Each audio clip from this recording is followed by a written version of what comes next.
I still remember the night everything changed. The house felt colder than the wind outside. My parents had been arguing for hours, and as usual, I eventually became the target. My mother called me a burden, and my father agreed without hesitation. Before I could even process it, they pushed me out the door with nothing but the clothes I was wearing. No bag, no blanket, just darkness and the sound of them locking the door behind me. I walked for hours because stopping felt like giving up. When my legs couldn't carry me any farther, I collapsed onto a bench in the marketplace. I stared at the sky, trying not to cry, but the tears came anyway.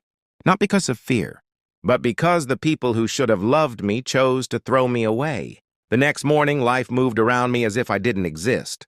Then, an older man with kind eyes approached me. "Have you eaten?" he asked. When I shook my head, he gave me warm bread and told me to follow him. His name was Mr. Lumo, the owner of a small shop nearby. He didn't ask about my past. He simply saw a human being who needed help. That evening, he said, "Every seed deserves soil. Stay with me until you find your own." In his small house, he gave me a meal, a room, and something I'd never had: peace. In the days that followed, I helped around the shop.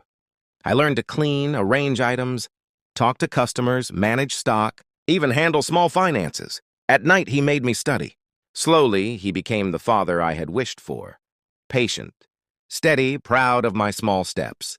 By 18, the shop had grown. We opened new branches and built an online system. One evening, he looked at me with a smile and said, "You're my partner now." No one had ever believed in me like that. Years passed, and together we built a nationwide company. A headquarters, employees, systems, everything we dreamed of and more. I made sure he lived in comfort, because every success I had began with his kindness. Then my biological parents returned.